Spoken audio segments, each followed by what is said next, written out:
Hello students, start करते हैं आज की क्लास चैप्टर 8 के साथ, है ना। चैप्टर 8 जानते भी होंगे। The name of chapter 8 is electromagnetic wave, विद्युत चुंबकीय तरंग, है ना। विद्युत चुंबकीय तरंग के बारे में यह पूरा चैप्टर है। क्या कहता है, कैसे कहता है, इसके बारे में जानने के लिए थोड़ा सा नाम याद रखें। विद्युत भी बोला है, चुंबकीय भी बोला है, और उसके बाद एक और चीज बोला है तरंग। वेव, वेव के बारे में हमें जानकारी है। क्या जानकारी है वेव को लेकर के? वेव वो होता है जो थोड़ा सा किसी मीडियम में डिस्टर्बेंस क्रिएट करता है। The disturbance created in any medium, किसी माध्यम में उत्पन्न विक्षोभ को तरंग कहते हैं। यही तो है ना वेव। हम और कौन सा वेव पढ़ने चल रहे हो? इलेक्ट्रोमैग्नेटिक, जिसमें इलेक्ट्रिक भी हो और मैग्नेटिक, यानी दोनों तरीके की फील्ड हो, उस वेव को कहेंगे इलेक्ट्रोमैग्नेटिक वेव। ऐसी वेव जिसमें इलेक्ट्रिक फील्ड भी हो और मैग्नेटिक फील्ड दोनों एक साथ हो, ये भी जरूरी है।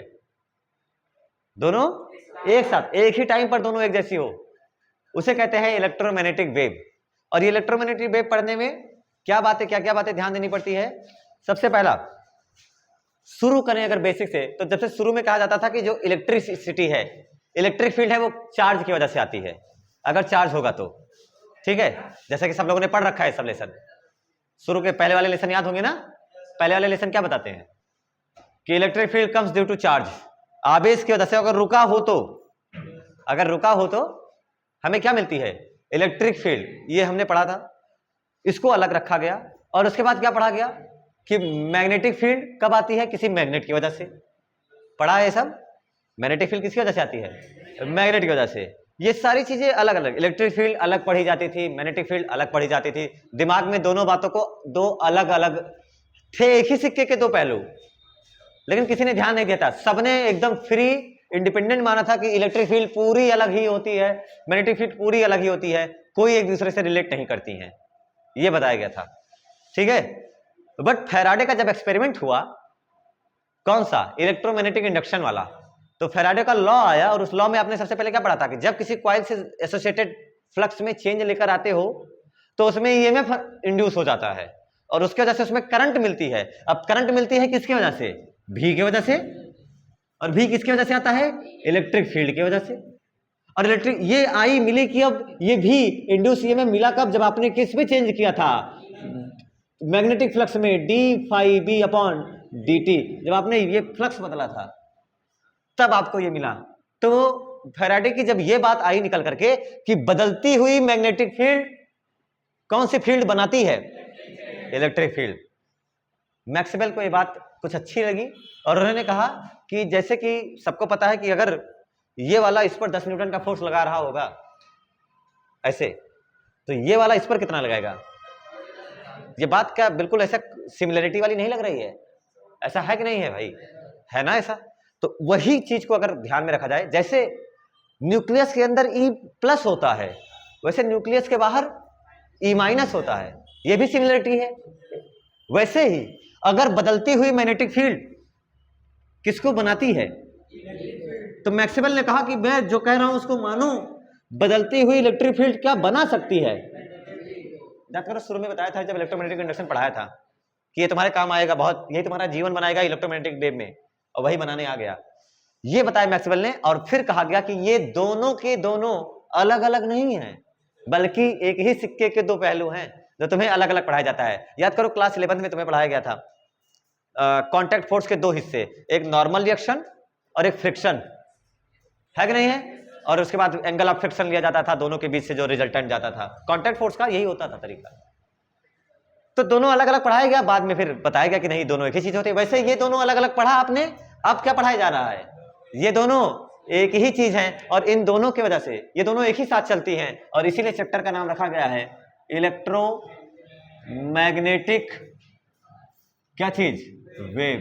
फील्ड मत बोलना, इलेक्ट्रोमैग्नेटिक वेव, जिसमें इलेक्ट्रिक फील्ड भी होगी, मैग्नेटिक फील्ड भी होगी, और दोनों में कुछ ना कुछ वेलोसिटी होगी, वो रास्ते में चल रही होंगी। बात समझ में ना? ये कब होगा? जब दोनों बदले या ना बदले। दोनों बदले या ना बदले, कब आएगी ये सब? जब दोनों बदले एक ही टाइम पर। अगर ये दोनों, अच्छा ध्यान से देखो, इसने इसको बनाया, और इसने इसको ना, क्या ये दोनों एक दूसरे को बना रही है नहीं बना रही है? कब? जब समय के साथ बदल रही हो, समय के साथ। तो ये दोनों असल में changing magnetic field and changing electric field are the sources of each other, एक दूसरे के सोर्स हैं, ये समय के साथ बदल रहे हैं। और इनके समय के साथ बदलने की वजह से जो स्पेस में डिस्टरबेंस क्रिएट होता है, उस डिस्टरबेंस का नाम है इलेक्ट्रोमैग्नेटिक वेव। समय के साथ बदलती हुई विद्युत क्षेत्र और चुंबकीय क्षेत्र, जो कि एक दूसरे के स्रोत हैं, जन्मदाता हैं, इनके चलने की वजह से जो माध्यम में विक्षोभ उत्पन्न होता है उसे कहा जाता है विद्युत चुंबकीय तरंगे। The disturbance created in any space, किसी स्पेस में जो डिस्टर्बेंस क्रिएटेड हुआ बाई किसकी वजह से? चेंजिंग या time varying electric field and magnetic field, and that disturbance is called electromagnetic wave. Wave क्या है? तरंग किसे कहते हो? अरे तरंग किसे कहते हो? किसी माध्यम में उत्पन्न विक्षोभ ना, the disturbance created in any medium, किसी मीडियम में जो विक्षोभ तरंग वो है जो एनर्जी को एक जगह से दूसरे जगह तक ले जाता है, एनर्जी कैरियर का काम करता है, भाई तो है वेव। तुम पानी के बीचों बीच में पत्थर फेंक देते हो, तुम तो एनर्जी बीच वाले को दिए भाई, किनारे वाला क्यों ऊपर नीचे उठने लगा? क्योंकि कौन एनर्जी को यहां से वहां ले जा रहा है? Wave, disturbance. तो एनर्जी को दूसरे जगह तक ले जाने वाला काम वही कर रहा है। वही विक्षोभ के आगे बढ़ने की घटना वो तरंग गति कहलाती है ना, तरंग संचरण कहलाता है, प्रोपगेशन ऑफ वेव कहलाता है। तो what is electromagnetic wave? Lesson का नाम तो यही पड़ेगा और हेडिंग का नाम भी यही पड़ेगा, बट हेडिंग का that is introduction, that is introduction. और इंट्रोडक्शन मैंने शुरू से तुमको बता दिया, पहले दोनों अलग अलग माना जाता था, लेकिन बाद में क्या हुआ, जब एक्सपेरिमेंट किया गया तो एक्सपेरिमेंट में फैराडे का एक्सपेरिमेंट क्या निकल के आया? क्या फैराडे का एक्सपेरिमेंट हमें यह बताता है? फैराडे का एक्सपेरिमेंट क्या बताता है? अगर फ्लक्स में बदलाव लाओगे तो क्या ईएमएफ आएगा? ये किसने बताया था? फैराडे ने। फिर मैक्सवेल का दिमाग ठनका, 1832-36 की बात है, उन्होंने कहा कि अगर ऐसा हो रहा है, अगर ऐसा हो रहा है तो ऐसा भी हो सकता है। क्या हो सकता है? Delta phi E causes B. समझ में आया? अगर ऐसा हो सकता है तो ऐसा भी, वो सदृशता लगाई है ना, सिमिलरिटी एनालॉग लगा करके बता दिया। और अगर ऐसा हो सकता है तो दोनों एक ही हिस्से हैं। बाद में सब प्रूफ भी हुआ, सारे एक्सपेरिमेंट हुए और ये प्रूफ हुआ और पाया गया कि हाँ ये सब एक ही चीजें हैं, एक ही चीजें हैं, दोनों एक साथ चलती हैं। तो इंट्रोडक्शन में क्या लिख सकते थे? सारी बातें जो मैंने आपको बताई अपने हिसाब से, अपने कहानी में जो तुम्हें समझ में आई वो कहानी के लिए 2-3 लाइन छोड़ दो, 4-5 लाइन, और अपने मन से जो समझ सकते थे वो सब। पहले अगर कहानी में मैं समझाऊं तो मैं फिर से एक बार कहानी सुना दूंगा कि पहले क्या माना गया था। इलेक्ट्रिक फील्ड रुके हुए चार्ज की वजह से आती है, मैग्नेटिक फील्ड किसी मैग्नेट की वजह से आता है। किसकी वजह से आता है? किसी मैग्नेट की वजह से आता है, या फिर किसी करंट कैरिंग वायर की वजह से आता है। बस इतना ही बात तक सीमित रहा गया। लेकिन बाद में जब ये फैराडे वाला आया एक्सपेरिमेंट, फैराडे वाला एक्सपेरिमेंट आया और उन्होंने पहला लॉ बताया कि changing magnetic field causes induce EMF, changing flux. अगर किसी लूप से बद्ध फ्लक्स में परिवर्तन होता है तो उसमें विद्युत वाहक बल उत्पन्न होता है, जिससे धारा बहती है, करंट जनरेट होती है कि नहीं है? और अगर ऐसा होता है तो वो नियम मैक्सवेल ने उसको पकड़ा और उन्होंने कहा कि अगर आप ऐसा बताए हैं ना तो इसका उल्टा होता होगा, ये वाला, ये बताए होंगे तो ये होता होगा, और इस चीज को होता होगा। और बाद में ये जब प्रूफ हो गया, बहुत सारे एक्सपेरिमेंट करने के बाद, मैक्सवेल वगैरह का एक्सपेरिमेंट करने के बाद, तब सारी बातें निकल के आती है। और उन्होंने कहा कि ये दोनों एक ही चीजें हैं, एक ही सिक्के के दो पहलू हैं, बस तुम्हें बताया अलग अलग जाता है कि नहीं है? और उस हिसाब से बताया जाता है। इंट्रोडक्शन के बाद आती है डेफिनेशन ऑफ इलेक्ट्रोमैग्नेटिक वेव, उसके बाद मैक्सवेल की इक्वेशन वगैरह आपको पढ़ाई जाती है। तो डेफिनेशन लिख दे, मैं केवल डेफिनेशन लिखाऊंगा। कहानी के लिए तुम्हें 10-12 लाइन में लिखनी हो तो 10-12 लाइन में लिख लेना, 200 लाइन में लिखनी होगी तो लिख लेना। बट तुम्हें क्या लिखना है? डेफिनेशन केवल लेसन के इंट्रोडक्शन की। ध्यान से देखिए, इलेक्ट्रोमैग्नेटिक वेव केवल किसे कहेंगे, बस हल्का सा इंट्रोडक्शन, उसके बाद मैक्सवेल के इक्वेशन वगैरह पढ़ते हैं, फिर डिस्प्लेसमेंट करंट वगैरह पढ़ना है, मजे के साथ पढ़ते हैं। सबसे पहला क्या लिखोगे? समय के साथ बदलता हुआ विद्युत क्षेत्र तथा इलेक्ट्रिक क्षेत्र, अरे यार इलेक्ट्रिक फील्ड, समय के साथ बदलते हुए विद्युत क्षेत्र तथा चुंबकीय क्षेत्र, the disturbance created in space. समय के साथ बदलता हुआ विद्युत क्षेत्र तथा चुंबकीय क्षेत्र,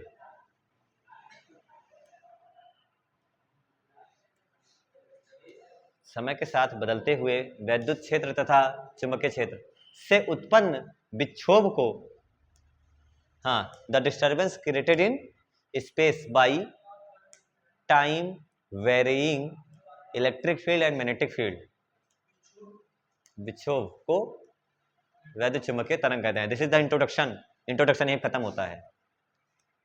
को the disturbance created in space by by time varying electric field and magnetic field,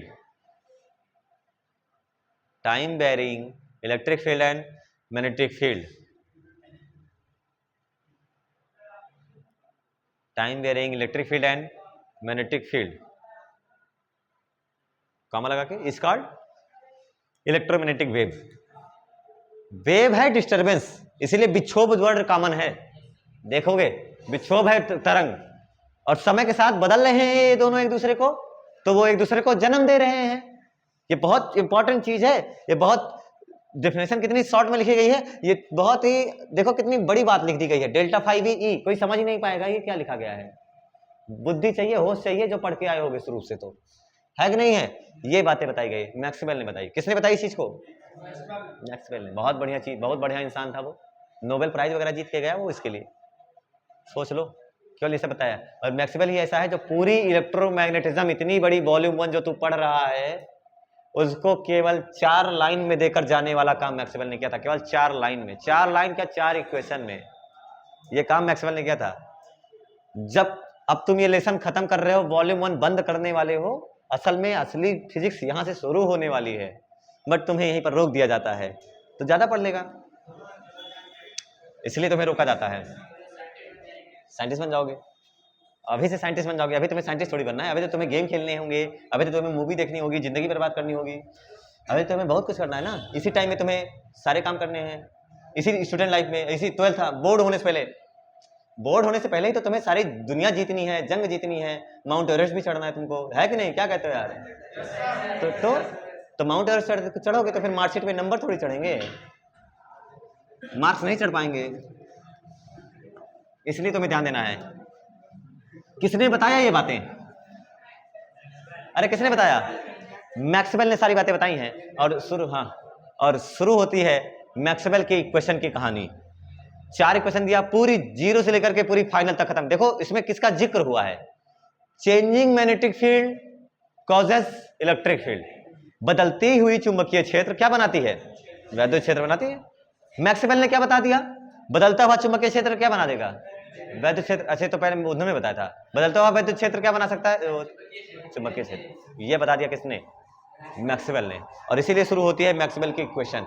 तो हेडिंग का नाम होगी मैक्सवेल के समीकरण, equations of Maxwell. Equations of Maxwell.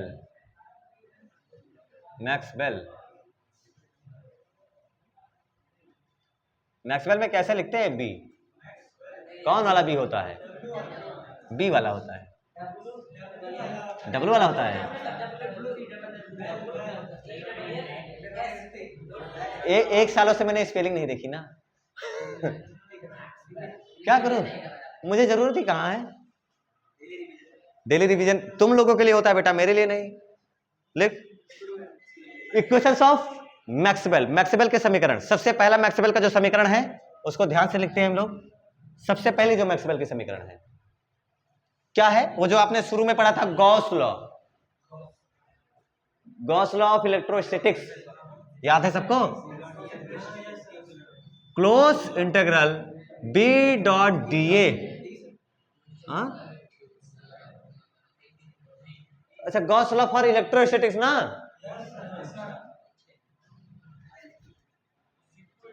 पहले इलेक्ट्रिक फील्ड पढ़ा था ना, E dot d A is equal to q inside upon epsilon naught. ये पढ़ा था सबने। ये पहला लॉ है, ये पहला मतलब गॉस का नियम है। गॉस का नियम था ना। अब मैक्सवेल की पहली क्वेश्चन है ये। दूसरा, अच्छा दूसरा आपने क्या पढ़ा है याद होगा? Gauss law of magnetism.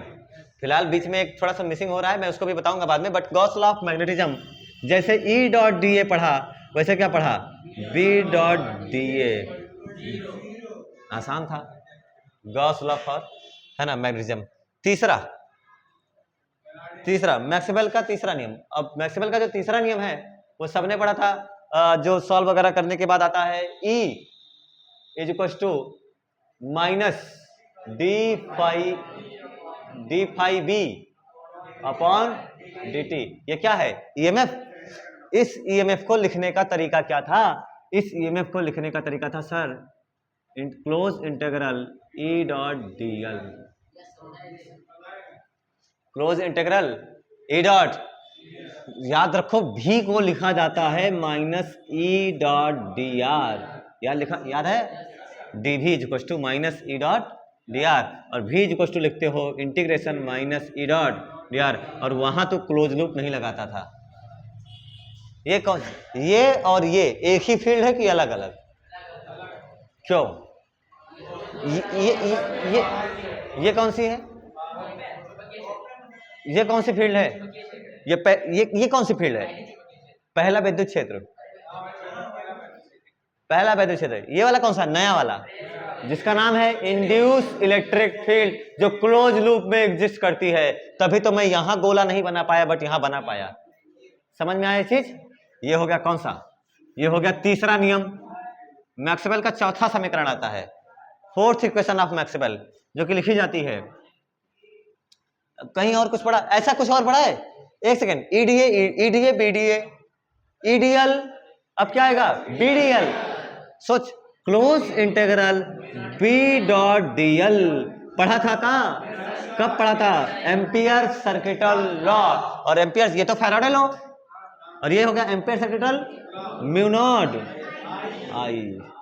I in होता है फिलहाल, तो म्यू नॉट आई। बाद में ये गलत है ना? मैक्सवेल के इक्वेशन में इसको गलत पाया गया, थोड़ा सा इनकरेक्ट पाया गया। गलत नहीं पाया गया, थोड़ा सा अधूरा पाया गया। इसको सुधार करने के लिए सुधार करने के लिए काफी लोग आए, और उन्होंने सुधार करने के बाद इसको बहुत अच्छा स्ट्रक्चर दिया, और वो ये बताया कि ये केवल म्यू नॉट आई नहीं होता है, म्यू नॉट होता है आई सी प्लस आई डी, दो चीजों से मिलकर बनता है। C for conduction current, D for displacement current. आगे आपको पढ़ाया जाएगा चालन धारा और विस्थापन धारा। कोई जरूरत नहीं है, धारा ही है, करंट ही है, बस आपको बेवकूफ बनाया जाएगा, और सच्चाई है, ईमानदारी है। मतलब समझो, तुम्हारे ऊपर थोपा जाएगा, तुम एक ये पढ़ एक ये पढ़, दोनों इक्वल होती हैं। जहां ये होती है वहां ये नहीं होती, जहां ये होती है वहां, इसलिए बैलेंस रहता है, और दोनों इक्वल होती हैं एक दूसरे के, तभी तो हमेशा फार्मूला सही होगा ना ये। और इसको सुधार करके दिया गया था। इसे बोलते हैं ampere Maxwell equation, ampere Maxwell equation. और ये चीज है तुम्हारे पास, है ना? उतार लो मैक्सवेल की चारों equation, first second fourth third fourth. This is the fourth equation of Maxwell. इसमें क्या नहीं पढ़ा था अभी तक? ये तो टॉपिक का नाम पड़ेगा डिस्प्लेसमेंट करंट। लो, टॉपिक का नाम क्या पड़ेगा? डिस्प्लेसमेंट, और उसी के बारे में जानेंगे, कैसे आती है, कहां से आती है ना? मिटा दे चारों क्वेश्चन लिखा। अरे चारों के नाम भी लिखना ब्रैकेट में। Gauss law of electrostatics, IC conduction current, चालन धारा। चालन धारा जो तार में चलेगी उसे चालन धारा कहेंगे, जो हवा में चलेगी उसे विस्थापन हवा धारा, एयर करंट। मैं बताऊंगा अभी हवा में चलती है कि नहीं चलती है, डोंट वरी अबाउट दैट। हो गया क्या?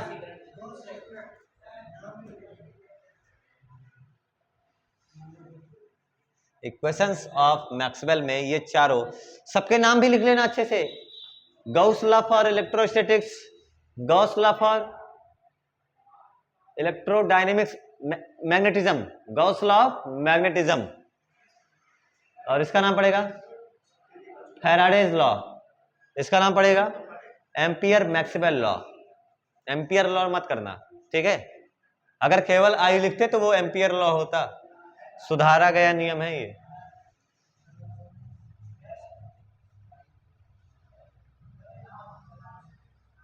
कितना टाइम लगाओगे? इतना टाइम थोड़ी लगना चाहिए, तो लोग बहुत धीमा है।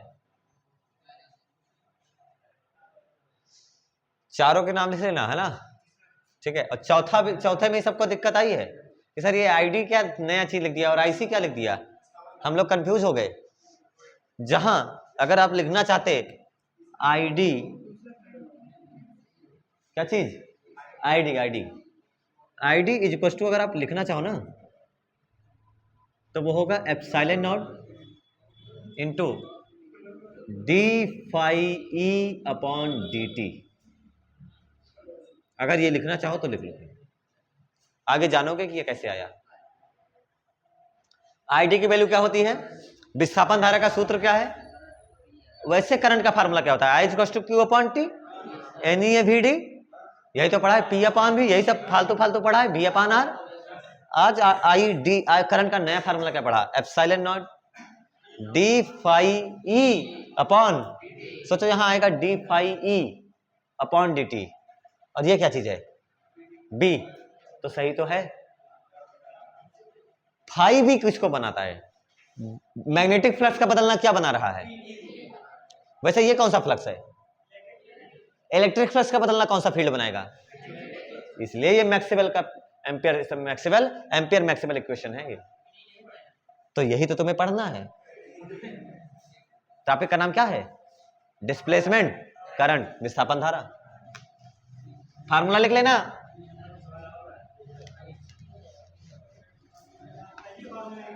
हाँ लिख दे, नहीं नहीं ये तो इसमें लिख देना ना, जो चारों इक्वेशन लिखा था उसमें लिखना, यहां अभी मत लिखो।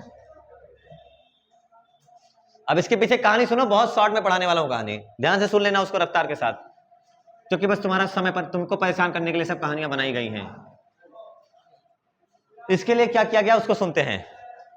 एक कैपेसिटर लिया गया, संधारित्र कैपेसिटर, जानते हो इसके बारे में, दो प्लेट होती है, कंडक्टिंग प्लेट होती है, उनका एरिया होता है, बीच की डिस्टेंस होती है, कोई डाइलेक्ट्रिक मीडियम भरा गया होता है।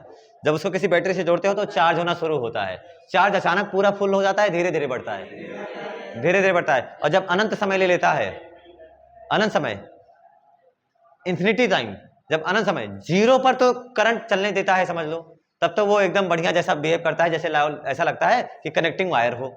लेकिन जब अनंत समय बीत जाता है, स्टेडी स्टेट में आ जाता है, तो चार्ज चलता है या रुक जाता है, रुक जाता है जब स्टेडी स्टेट आ जाती है। और उसके बाद वो ऐसा काम बिहेव करता है जैसे सर्किट टूट गई हो, याद होगा तुम लोगों को, है कि नहीं है, टूटे हुए ब्रेक सर्किट के जैसा काम करता है। अब मान लो मेरे पास कोई कैपेसिटर है जिसकी कैपेसिटेंस सी है, कैपेसिटेंस कितनी है, और उसको मैंने किसी बैटरी से जोड़ा। अब बैटरी से जोड़ा तो सबको पता है V से जोड़ा, करंट कौन सी चलेगी, ठीक है बहुत अच्छी बात है, करंट चलेगी आई। अब अगर ये एक्सपेरिमेंट करके देखा गया, जो बता रहा हूं कहानी सुनना ध्यान से, ठीक है, मैं सीधे पॉइंट लिखा दूंगा, कहानी तुम्हें लिखनी आनी चाहिए। उसको V से लगाया गया और उसमें करंट चलाई गई I।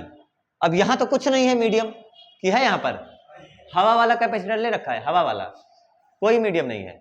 जब मैंने हवा वाला कैपेसिटर ले रखा है तो जब जैसे मैंने स्विच क्लोज करी होगी वैसे धीरे धीरे चार्ज आना शुरू हुआ हुआ है। शुरू में तो न्यूट्रल है, बट जब धीरे धीरे चार्ज आना शुरू हुआ तो इस पर प्लस आया, तो तुरंत उसके अगेंस्ट इस पर क्या आया, माइनस। वैसे ही फिर धीरे धीरे प्लस आएगा, फिर क्या आएगा, माइनस। ये सब हो रहा है, ये सब प्रोसेस हो रहा है, उसको हम साइड में कर रहे हैं। जो दिमाग सबके, जो बात सबके दिमाग में आई वो ये आई कि चेक करते हैं मैग्नेटिक फील्ड के बारे में। याद करो ऑस्टर्ड वाला एक्सपेरिमेंट, ऑस्टर्ड वाला एक्सपेरिमेंट, बल्ब लगाया था यहाँ पर, अब बगल क्या पड़ा हुआ था, कंपास, और कंपास में डिफ्लेक्शन पाया था वो। तब उसने कहा था कि अरे करंट कैरिंग वायर में धारावाही चालक तार के आसपास चुंबकीय क्षेत्र बनाता है, मैग्नेटिक फील्ड बनाता है। तो ये बात तो क्लियर है, वो तो अभी भी पता है। यहां मैग्नेटिक नीडल रखी गई और वो ऐसे होनी चाहिए, वो ऐसे ना होकर के थोड़ा सा डिफ्लेक्ट हो गई। ये क्या सबको हजम है या नहीं है, सबको हजम है। यहां कोई करंट नहीं है तो तुम्हारे मन में क्या ख्याल आया,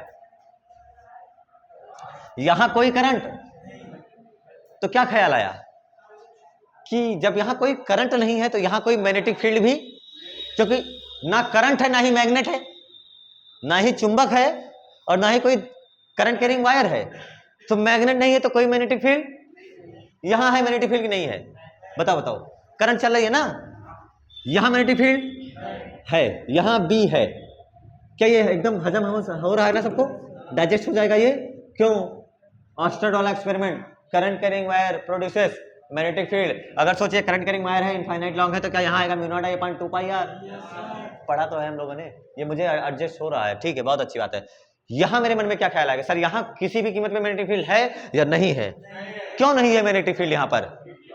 क्योंकि यहां पर कोई मैग्नेट, यहां भी तो नहीं था मैग्नेट, बट यहां कोई रास्ता करंट के चलने का, और जब कोई करंट के चलने का कोई रास्ता नहीं है तो करंट ही नहीं है। पहली बात तो मैग्नेट नहीं है तो मैग्नेटिक फील्ड। दूसरा एक काम कर ले लोग, देख ले रास्ते में कहीं करंट तो नहीं है, हो सकता है करंट हो तो मैग्नेटिक फील्ड होगी ही होगी। चेक करा गया करंट भी, यहां करंट कितनी है, करंट यहां नॉन जीरो, यहां जीरो, यहां करंट जीरो, तो कोई मैग्नेटिक फील्ड। ये सबको पता चला। ये वहां पुराने टाइम पर बहुत समय पहले की बात है, वहां सारे जितने साइंटिस्ट हैं उनको भी यही बात अच्छी लगी कि यहां कोई मैग्नेटिक फील्ड, यहां भी जीरो है, सबने कहा। लेकिन फिर कहा गया आओ चेक करें, आओ चेक करें। लेकर आए मैग्नेटिक कंपास और लेकर आए और रखे, तो घूमा कि नहीं घूमा, घूमा कि नहीं घूमा, बी जीरो है, घूमा कि नहीं घूमा, बी जीरो है बेटा, घूमा कि नहीं घूमा, घूमा, गुड। यही बात सबको परेशान करी, ये बात सबको परेशान किया कि अरे हम लोग तो क्या पढ़ रहे हैं, बी जीरो है थ्योरेटिकली या फिर ऐसे हवा हवाई। सबके दिमाग में जो हमारे दिमाग में आया वही उन सबके दिमाग में आया। सबने क्या सोचा, न मैग्नेट, ना ही मैग्नेट और ना ही करंट, तो कैसे हो सकता है भी। ये सबके बात में, जैसे आपके बात दिमाग में बात आई वैसे उन लोगों के दिमाग में भी बात आई, और उन्होंने कहा जब मैं कंपास रखूंगा तो कंपास की सुई क्या एकदम स्टेबल रहेगी, नॉर्थ साउथ में जाके ठहर जाएगी। रखा गया कंपास और वो क्या हुआ, वैसे रहा, घूम गया, सबका दिमाग घूम गया उसी पर। ये गलत हुआ, ये गलत हुआ। सबने सोचना शुरू किया ये कैसे हो रहा है, हाउ इज दिस पॉसिबल। यहां इलेक्ट्रिक, यहां मैग्नेटिक फील्ड का वजूद हमें समझ में आता है, यहां समझ में नहीं आता। फिर मैंने भेजा मैक्सवेल को, मैंने कहा जाओ और सबकी समस्या दूर करके आओ। उन्होंने कहा यहां वाली बात तो सबको ठीक है ना, यहां वाली बात सबको ठीक है, आप लोग अपने आप को साइंटिस्ट मानो और मैं हूं मैक्सवेल, तो मैं समझाने आया हूं। सबने क्या कहा, सब लोग साइंटिस्ट हो बेटा, है ना। उन्होंने कहा कि जब कैपेसिटर को जोड़ा गया तो यहां पर इलेक्ट्रिक फील्ड शुरू में एकाएक सिग्मा अपान एप्सिलॉन नॉट नहीं आई, धीरे धीरे जीरो से सिग्मा अपान एप्सिलॉन नॉट आ रही है। उस दौरान इलेक्ट्रिक फील्ड लगातार बदल रही है, इलेक्ट्रिक फील्ड लगातार बदल रही है। अब इलेक्ट्रिक फील्ड जब लगातार बदल रही है ना, उस दौरान यहां पर फील्ड आई, और उस दौरान फील्ड आई कितनी, बी। ये किसकी वजह से आई, ये आई यहां की इलेक्ट्रिक फील्ड बदलने की वजह से, d E upon D t की वजह से। इसकी वजह से d E upon D t, d B upon D t E बनाता था, और मैक्सवेल ने क्या बता दिया, d E upon D t क्या बना देता है, बी बना देता है। और इस चीज को उन्होंने बता दिया, और मैक्सवेल की बड़ी वाहवाही हुई इस चीज को लेकर के कि d E upon D t causes B. ये था डिस्प्लेसमेंट। अब कहां से आई डिस्प्लेसमेंट करंट, अब फिर से, अब नहीं अभी रुक, अभी और बात बताता हूं मैं, ठीक है। यहां से क्या बात आई कि डिस्प्लेसमेंट करंट आई कहां से, बात दिमाग में तो यही है ना कि डिस्प्लेसमेंट करंट सर कहीं दिख ही नहीं रही हमको। उन्होंने कहा कि ये D E upon D T जो बी आई, हम लोग भी किसकी वजह से पढ़ते हैं, हम लोग भी किसकी वजह से पढ़ते हैं, इसमें एम्पियर सर्किट करंट की वजह से ना। किसकी वजह से पढ़ते हो, ये किस करंट की वजह से तो पढ़ते आ रहे हो अभी तक। तो फिर तुम लोग ये कहां से, इलेक्ट्रिक फील्ड वगैरह कहां से आ गया, पढ़ा थप्पड़ उसको पढ़ा थप्पड़ कि ये सब क्या बता रहे हो, फालतू वाली चीजें। उन्होंने कहा रुको बता रहा हूं, असली में बता रहा हूं। उन्होंने कहा कि जैसे आप लोगों ने पढ़ा है, यहां वाले में लगाओ, यहां लगाओ एम्पियर सर्किट लॉ। पहले वाले में मैंने यहां पर एक लूप लिया, लूप 1, और एक लूप अंदर भी ले रहा हूं, लूप 2, मैंने दोनों लूप लिए। मैंने कहा पहले लूप की वजह से यहां पर कहीं भी मैग्नेटिक फील्ड अगर बतानी हो तो आप क्या लिखोगे, sir close integral B dot d l equal to mu naught, इससे कितनी करंट क्लोज है, कितनी करंट क्लोज है, आई। तो बी डॉट डी एल मान लीजिए आर डिस्टेंस पर है ना, कितने डिस्टेंस पर, आर, जितना गोला यहां लिया उतना बड़ा गोला वहां लिया। तो बी डॉट डी एल में बी तो बाहर गया, इंटीग्रल डी एल बराबर म्यू नॉट आई, अरे यही तो लिखे हुए। तो बी बराबर इंटीग्रल डी एल की वैल्यू 2 पाई आर और mu naught I upon 2 pi R. कहने का मतलब कुछ नहीं था, क्या B dot d l zero है कि नॉन जीरो है, B dot d l non zero है। क्या ये बात समझ में आ रही है, देखने से भी B dot d l zero है, नॉन जीरो है। अब तुम्हारे दिमाग में दूसरा क्या है, तुमने सेम लॉ लगाया यहां पर फॉर लूप 2, और जब लूप 2 के लिए लगाया ये लिख देता हूं B1, ठीक है, मैं कर देता हूं B2 DL equals to mu naught I, बोलो कितना है, आई कितना 0, आई कितना, तो B2 कितना, बट जीरो है कि नहीं है, जीरो है कि नहीं है, असल में zero. By applying a compass, putting a compass, we get that the needle of compass get deflected. जो निडल है, कंपास की सुई है, वो मुड़ जाती है, वैसे ही नहीं रहती, वो घूम जाती है, मतलब मैंने तो एम्पियर सर्किट लॉ से मैंने क्या पढ़ा, बी कितना आया 0, और ये मैक्सवेल को पसंद नहीं आया, फिर मैक्सवेल से जवाब मांगा जाने लगा, कहां से ये गलत पढ़ा रहा है। लेकिन एम्पियर सर्किट लॉ को, एम्पियर को ये पता था, उसको मैक्सवेल को ये पता था कि मेरा म्यू नॉट आई 0 है, म्यू नॉट आई, लेकिन बी डॉट डीएल 0 होना क्यों नहीं, क्योंकि बी है, यहां बी एग्जिस्ट कर रहा है, नहीं कर रहा है, कंपास रखने पर घूमा मतलब बी एग्जिस्ट कर रहा है, बी एग्जिस्ट कर रहा है, मतलब असल में सच्चाई बी डॉट डीएल 0 है कि नहीं है, नॉन जीरो है। जब बी डॉट डीएल 0 नहीं है तो म्यू नॉट और इसको भी 0 होना नहीं चाहिए, आल्सो नॉट इक्वल टू, क्या लिखूंगा मैं, म्यू नॉट आई 2 किस लिए, 2 किस लिए, 2 किस लिए, क्या उस हवा के लिए, I2, और ये I2 एक ऐसी करंट है जिसको रास्ते की जरूरत नहीं है, इसलिए सोच ध्यान से, अभी तक कौन सी करंट यहां लिखते थे तुम, I, कौन से करंट लिखते थे I, और I क्योंकि ये कनेक्टिंग वायर्स में है इसलिए तुमने इसको लिखा IC, क्या लिखा तुमने IC, और ये IC को हटाई, IC के क्या यहां भी IC लिखा गया, यहां भी IC लिख पाए, क्यों, क्योंकि यहां वायर ही नहीं है। क्या IC को डिस्प्लेस करके ये करंट आई है, IC को डिस्प्लेस करके ये क्या लिखा है, ये गलत नहीं होगा, इज नॉट, ये तो इक्वल होगा बट नॉट इक्वल टू 0 होगा, ऐसा समझ में आया ना, अभी तक गलत लिखा था।